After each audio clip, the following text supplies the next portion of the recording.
저는 오늘 이 말씀을 가지고 거라사 광인의 변화라는 제목으로 잠시 여러분들과 말씀을 나누려고 합니다. 예수님께서 거라사 지방을 방문하셨습니다. 그 거라사 지방을 방문하셨을 때에 예수님께서 귀신 들린 한 사람을 만나게 되셨어요. 그런데 이 귀신 들린 사람이 얼마나 힘들고 어려운 삶을 살았느냐 하면 옷을 하나도 걸치지 않았다고 했죠. 옷을 벗은 몸으로 살았다 그랬어요. 그리고 그가 살았던 곳은 무덤 사이였다라고 성경이 기록하고 있습니다.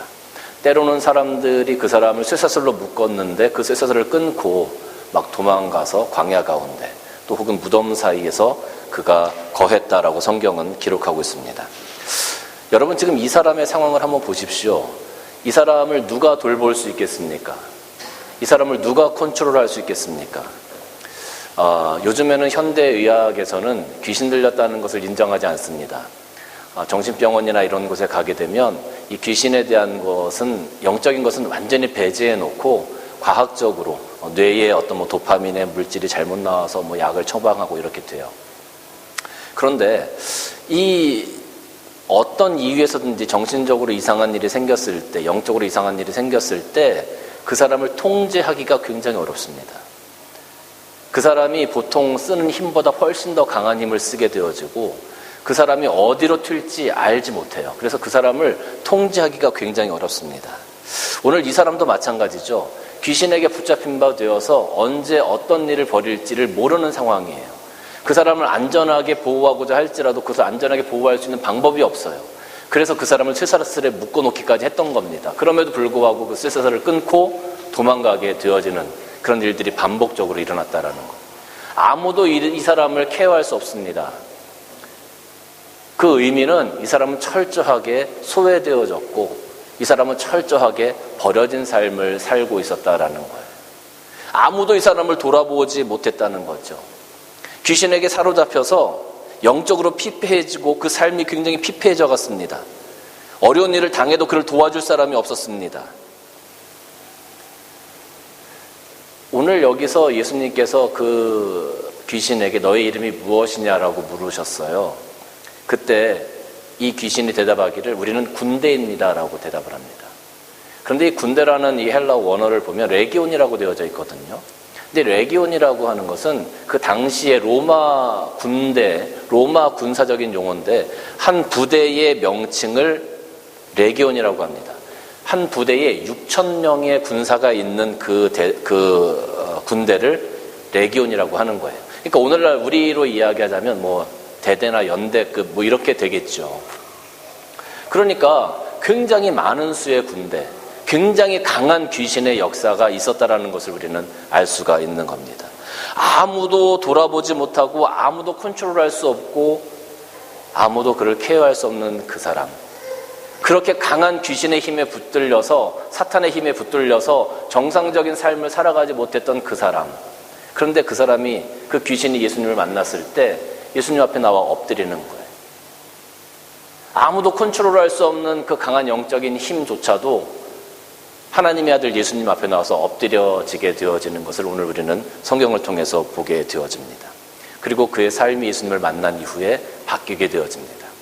오늘 저는 이 본문 말씀을 통해서 이 거라사 광인이 어떻게 변화되어졌는지, 또 우리 삶 가운데 그것을 어떻게 적용해야 되는지를 여러분들과 잠시 나누려고 합니다. 첫째로 귀신 들린 자의 삶은 굉장히 피폐했다는 것을 우리는 분명히 알아야 합니다. 조금 전에도 말씀드렸지만 그는 무덤 사이에서 살았습니다. 어떻게 보면 여러분, 우리에게 만약에 어떤 사람이 무덤 사이에다 집을 짓고 사십시오라고 하면 이 사람 미쳤나 그럴 거예요. 또 그렇게 사는 사람도 없습니다. 그런데 이 사람은 무덤 사이에서 지냈다. 무덤 사이에서 살았다. 벗은 몸으로 살았다. 이게 자기의 의지를 가지고는 그렇게 할 수 없다라는 거죠. 한마디로 말하면 삶의 주도권이 나에게 있지 않고 나를 점령하고 있는, 그 사람을 점령하고 있는 사탄에게 있었고 귀신에게 있었다라는 거예요. 그러니까 귀신이 시키는 대로 그렇게 할 수밖에 없었다라는 거죠.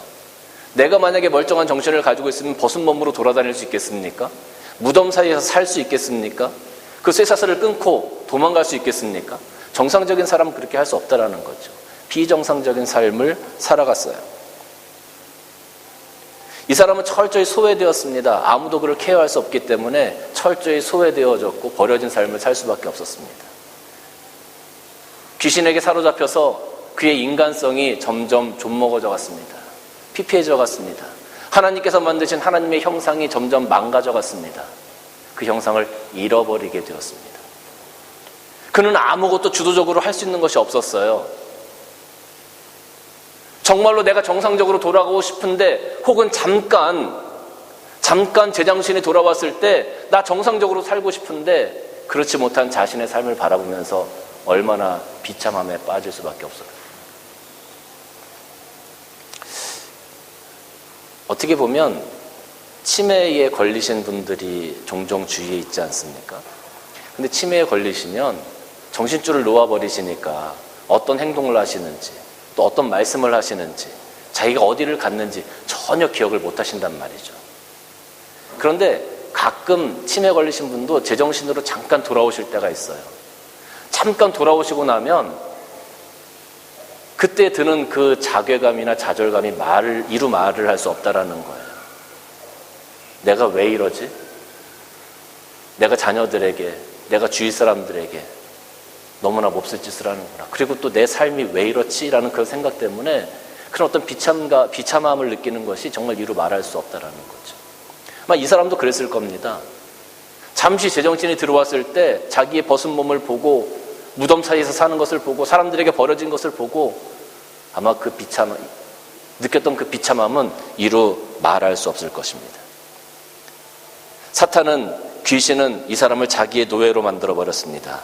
인간성을 유린하고 비정상적인 삶을 인지하지 못하도록 오히려 그것이 정상적인 삶인 것처럼 착각하면서 살아가게 만들었습니다. 여러분, 우리 삶 가운데도요, 가끔 우리가 비정상적인 삶을 살면서 내가 정상이라고 착각하는 경우가 참 많은 것 같아요. 우리가 고집 부릴 때를 한번 생각해 봅시다. 제가 어느 한 교회를 예전에 알고 있었는데 그 교회에 문제가 생겼어요. 그래서 목사님도 교회를 떠나시고 많은 사람들이 상처를 받고 교회를 떠났습니다. 그런데 거기에 장로님과 그 안수 집사님들이 서로 어떤 문제를 가지고 싸우기 시작했어요.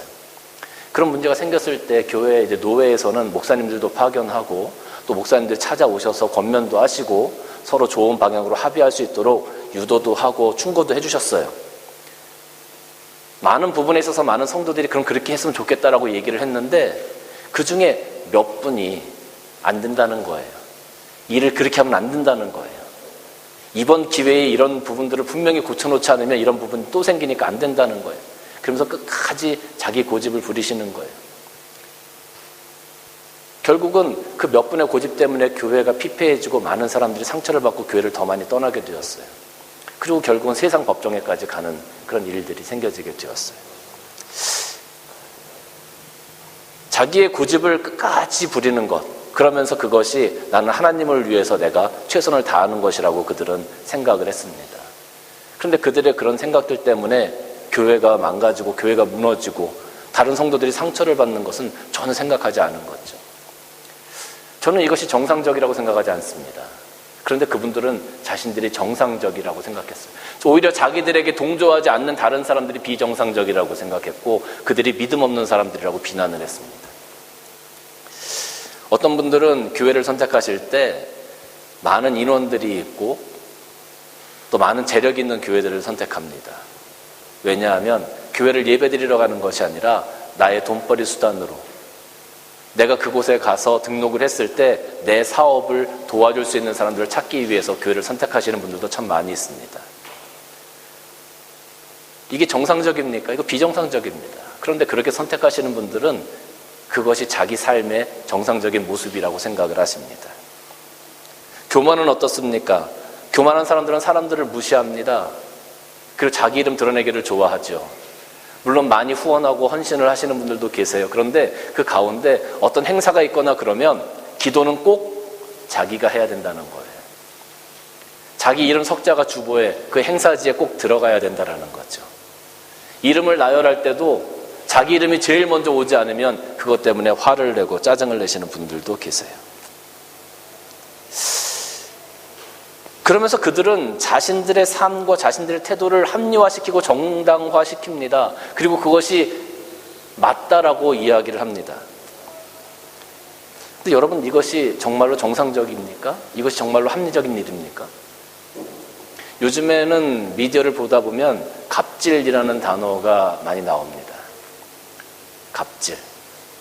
여러분, 갑질을 하는 사람들을 한번 보십시오. 그 사람들이 스스로 생각할 때 이것이 비정상적인 행동이다라고 생각하고 그렇게 하겠습니까? 갑질을 하는 사람들은 자기가 하는 모든 것들이 다 정상적이라고 생각합니다. 그것이 합리적이라고 생각합니다. 오히려 자기를 비난하는 사람들을 향해서 왜 비난하는지 모르겠다라고 이야기를 하죠. 비정상적인 삶을 살아가면서 자기 스스로는 정상적인 사람이라고 생각을 해요. 자기의 삶이 피폐해져 가고 있는데 그것을 인지하지 못하고 오히려 자기의 삶이 제대로 살아가고 있다고 생각하는 사람들이 얼마나 많은지 몰라요. 여러분, 우리는 이걸 참 조심해야 합니다. 우리가 이 땅에서 살아가면서 세상에 사로잡힌 자, 사단에게 사로잡힌 자, 귀신에게 사로잡힌 자들은 그 삶이 점점 피폐해져 갑니다. 이러한 사람 옆에 사람이 남아 있겠습니까? 이런 사람, 이런 마음을 가지고 하나님 앞에 나왔을 때 하나님께서 칭찬해 주시고 품어 주시겠습니까? 그렇지 못하다는 거죠. 그럼 그 삶이 피폐해져 갈 수밖에 없어요. 그런데도 그 삶이 정상적이라고 생각하는 것, 그건 정말 어리석은 삶의 태도가 아니겠습니까? 그런데 그렇게 살아가는 데 참 많다는 거죠. 세상의 것을 생각하고 세상에 사로잡힌 자, 사단의 것을 생각하고 사단에게 사로잡힌 자들의 삶은 이렇게 피폐해져 갈 수밖에 없어요. 비정상적인 삶이 될 수밖에 없다라는 거죠.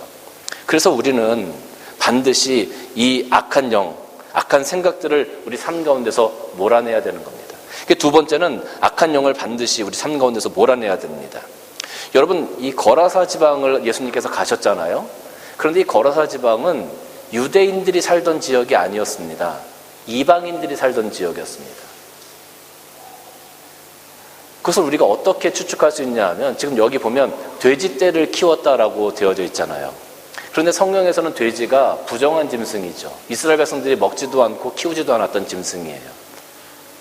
그러니까 이스라엘 사람들이 살았던 곳에서는 돼지를 키우지 않았기 때문에 돼지가 2,000마리나 있었다라고 이야기를 하면 이것은 분명히 이방인들의 마을이었을 거다라고 성경학자들이 이야기를 합니다. 그러면 예수님께서 유대 민족들에게 복음을 전하시고 이스라엘 백성들에게 말씀을 선포하셨는데 특별히 이방인 지역에 오늘 가셨다라는 거예요. 예수님께서 이방인 지역에 특별히 가셨어요. 왜? 이거 일부러 가신 거예요. 일부러. 그냥 여행을 하다 들린 것이 아니라 예수님께서 일부러 가셨다라는 거예요. 일부러. 여러분, 유대에서 갈릴리로 갈 때 그 중간에 사마리아 지역이 있습니다. 그러니까 유대에서 갈릴리로 갈 때 이 사마리아 지역을 쭉 통과해서 가면 이게 지름길이 될 수 있어요. 그런데 이스라엘 사람들은 이 유대에서 갈릴리로 갈 때 이 사마리아 지경을 통과하지 않고 이렇게 그걸 돌아서 이렇게 또 갔습니다. 먼 길인데 돌아갔어요. 왜? 사마리아 사람들하고 말 섞기 싫다는 거예요. 사마리아 사람들은 이스라엘의 순수 혈통을 지키지 않았기 때문에 이스라엘 사람들이 아니라는 거죠. 그러니까 그 사람들하고 부정한 사람들하고 말 섞기 싫고 그 사람들 만나기 싫으니까 멀어도 돌아가는 거예요. 근데 예수님께서 유대에서 갈릴리로 가시다가 사마리아 지역을 통과해 가셨어요. 그리고 한 우물가에 예수님께서 앉으셨죠. 그리고 한 여인을 만나셨어요. 그리고 그 여인에게 내 남편을 데려오라 하셨을 때 그 여인의 아픔, 그 여인의 삶을 어루만져 주시고 그 여인이 비로소 예수님의 메시아인 것을 선포하게 하고 또 증거하게 하셨어요. 왜 사마리아 지경에 예수님께서 가셨을까? 일부러 가셨다고 저는 생각해요. 그 여인을 위해서. 그 여인을 만나기 위해서, 그 여인의 삶을 어루만져 주시기 위해서, 그 여인을 구원해 주시기 위해서 일부러 가셨다는 거예요. 일부러. 오늘 여기 거라사에 가신 것도 마찬가지입니다. 그냥 모른 척 하실 수도 있었겠죠. 그런데 일부러 가셨어요. 왜? 거기에 구원이 필요한 사람이 있으니까. 거기 좌절과 낙심 가운데 있는 사람이 있으니까 예수님께서 일부러 가셨다는 거예요. 그의 손을 붙잡아 주시려고, 그를 구원해 주시려고 예수님께서 일부러 가셨다라는 거예요. 여러분, 어떤 사람이 낭떠러지에서 막 이렇게 떨어지려고 할 때, 우리가 그 영화를 보면 가끔 그런 장면들이 나와요. 이렇게 하얀 설산을 몇 사람이 쭉 걸어갑니다. 그런데 갑자기 그 눈이 푹 꺼지는 거죠. 금이 가고 푹 꺼지면서 사람이 막 떨어집니다. 낭떠러지로. 그럴 때 어떤 사람이 손을 탁 내밀어 가지고 손을 서로 딱 잡지 않습니까? 그러면서 나는 괜찮아, 이거 뭐 둘이 같이 죽으니까 이 줄을 끊어야 돼, 뭐 그렇게 얘기하기도 하고, 아니야, 난 널 살릴 수 있어, 그러면서 끝까지 노력해서 그 사람을 살리기도 하고 그러죠. 그 사람이 떨어질 때 손을 탁 잡아주는 거예요. 생명을 살리는 일이죠. 구원해주는 일입니다. 여러분, 우리 삶이 이 거라사 광인처럼 때로는 힘들고 어렵고 낙심과 좌절 가운데 소외된 삶, 그리고 내가 죽을 수밖에 없는 그런 상황에 처할 수도 있어요. 그런 고통 가운데 처할 수도 있어요. 그래서 그 낭떠러지에서 떨어지는 것처럼 우리의 삶이 희망도 없고 소망도 없는 그런 삶을 살아갈 때가 있어요. 그런데 그 낭떠러지에서 떨어질 때, 그 삶의 낭떠러지에서 떨어질 때 예수님께서 찾아오신 거예요. 그 사마리아 여인에게 찾아가신 것처럼, 이 거라사 광인에게 찾아가신 것처럼 우리에게 찾아오셔서 떨어져서 나 죽어요라고 소리칠 때 이 손을 꼭 붙잡아 주시는 분이 바로 예수님이라는 거예요. 예수님께서 우리를 위해서 피 흘리신 그 십자가를 우리에게 내밀으시면서 이 십자가 꼭 붙들어, 이 십자가를 붙드는 길만이 내가 살 길이야 라고 우리에게 말씀하시는 거예요. 나는 절대로 네 손을 놓지 않는다. 네가 손을 놨으면 놨지 나는 절대로 내 손을 놓지 않는다라고 예수님께서 우리를 붙잡아 주시는 거예요. 여러분, 이것이 일부러 찾아오셔서 우리 삶 가운데 개입하시고 우리를 구원해 주신 하나님의 은혜라는 거예요. 내가 하나님께 나아가는 것이 아니라 내가 힘들고 어려워서 그 낭떠러지에서 떨어져 죽을 수밖에 없는 그런 상황이 되어지고 아무도 나를 붙잡아 줄 수 없는 그런 상황일 때일지라도 주님께서 일부러 찾아오셔서 우리의 손을 붙잡아 주신다는 거예요. 그게 구원의 은혜예요. 그게 하나님의 은혜인 거예요. 사랑하는 성도 여러분, 힘들고 어렵다고 낙심하고 좌절하고 아무도 내 손을 붙잡아 주지 않는다고 그냥 앉아서 울고만 있지 마세요. 그 순간에 예수님께서 여러분들 찾아오셔서 여러분들에게 손 내밀어 주실 겁니다.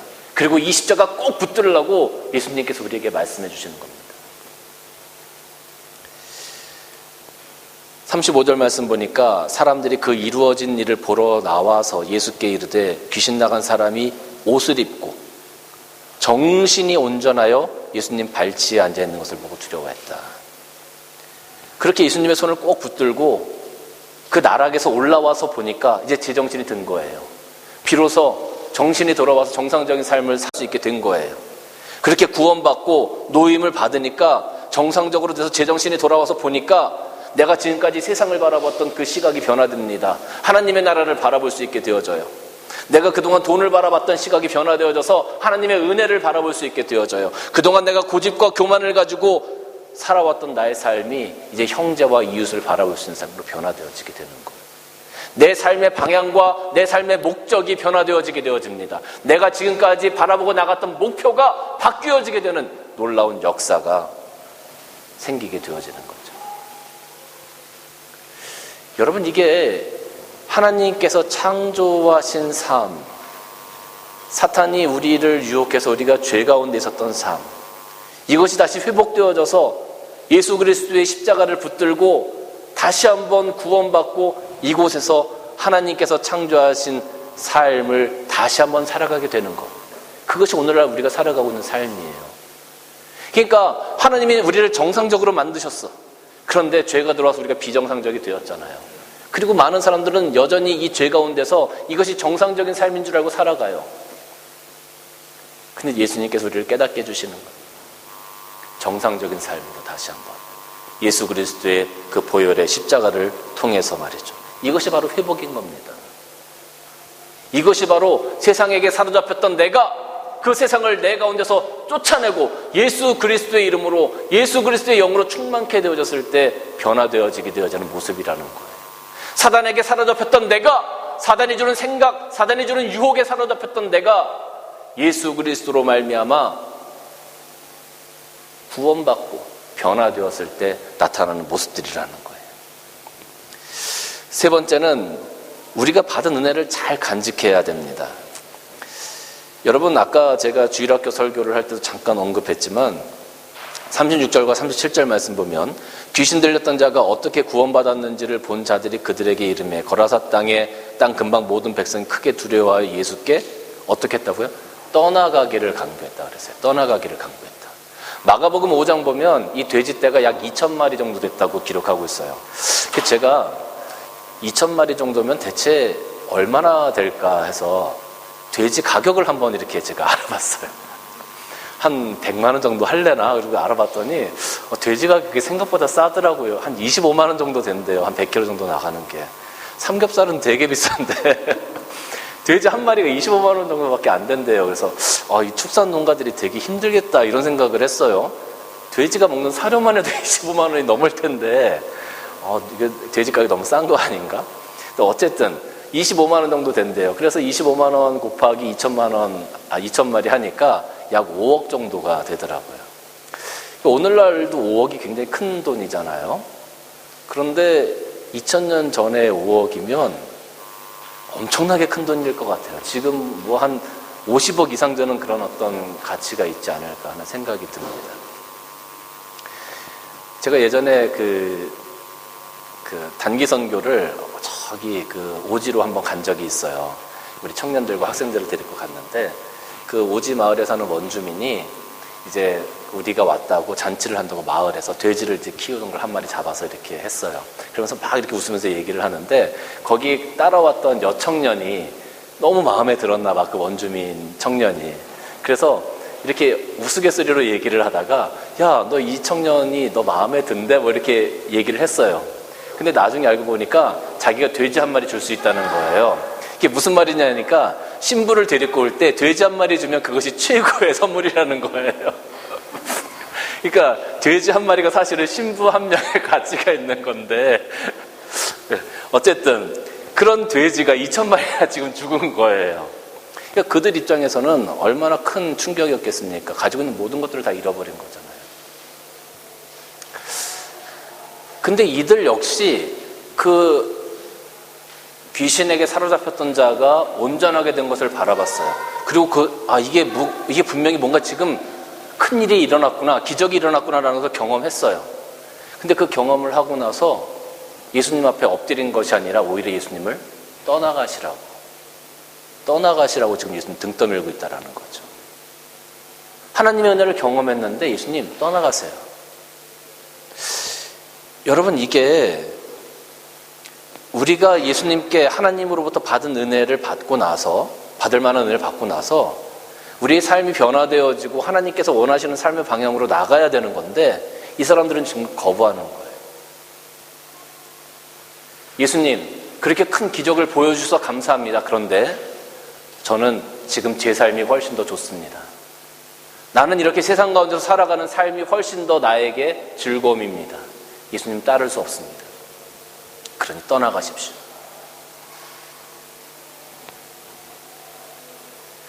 여러분, 이게 정상적일까요? 저는 이게 비정상적이라고 생각을 했는데 이 사람들 입장에서는 이게 정상적일 거예요. 왜? 예수님을 아직 영접하지 않았으니까. 여전히 그들의 삶이 변화되어지지 않고 죄 가운데 있으니까. 예수님을 거부하는 겁니다. 기적을 봤어요. 하나님의 은혜도 맛봤어요. 그럼에도 불구하고 나는 예수님 따를 수 없어요. 여러분, 우리가 기도할 때 정말로 막 눈물을 흘리면서 하나님 앞에 주신 은혜에 감동해서 기도를 합니다. 막 눈물을 흘리면서 기도합니다. 예배를 드리고 오늘 말씀 너무 좋았어. 은혜 받았어. 그러면서 이 교회 문을 나섭니다. 거기까지. 오늘 좋았어. 그리고 교회 밖을 나가요. 그러면서 하나도 변화되지 않아. 그 삶이 하나님 앞에 헌신되지 않아. 예수님, 떠나가십시오. 이렇게 말한 사람들과 무엇이 다릅니까?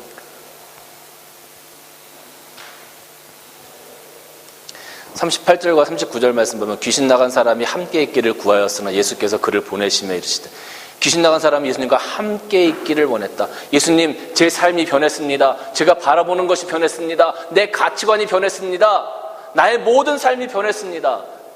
제가 예수님과 함께 하겠습니다. 그때 예수님께서 집으로 돌아가 하나님이 내게 어떻게 큰 일을 행하셨는지 말하라 하시니 그가 가서 예수께서 자기에게 어떻게 큰 일을 행하셨는지 온 성내에 전파했다. 온 성내에 전파했다. 그의 삶이 이제 증인의 삶이 되는 겁니다. 그의 삶이 변해서 하나님께서 보내신 증인의 삶으로 살아가게 되어지는 겁니다. 기존의 삶을 버리고 귀신과 세상의 권세에서 벗어나서 이제 하나님의 은혜의 사람으로 내가 살아가겠다. 그리고 그렇게 선포하면서 살아가는 겁니다. 전도자의 삶이 되어졌습니다. 하나님의 증인의 삶이 되어졌습니다. 헌신의 삶이 되어졌습니다. 우리가 하나님의 은혜를 받으면 우리 삶이 이렇게 변해져야 되는 겁니다. 이렇게 변화가 없는 은혜는 낭비된 은혜라고 저는 생각해요. 낭비된 은혜. 하나님이 여러분들에게, 여러분의 영에 하나님의 큰 은혜를 부어주셨어요. 그러면 그 은혜로 말미암아 우리가 변화된 삶을 살아가야 됩니다. 하나님의 은혜가 낭비되지 않도록. 로마서 12장 2절 말씀 보면 너희는 이 세대를 본받지 말고 오직 마음을 새롭게 함으로 변화를 받아 하나님의 선하시고 기뻐하시고 온전하신 뜻이 무엇인지 분별하도록 하라 그랬습니다. 사랑하는 성도 여러분, 이 땅에서 우리가 살아가고 있는 삶이 정상적인 삶입니까? 아니면 비정상적인 삶입니까? 합리적인 삶입니까? 아니면 비합리적인 삶입니까? 하나님께서 보시기에 우리의 삶이 세상에게 사로잡혀 있는 삶입니까?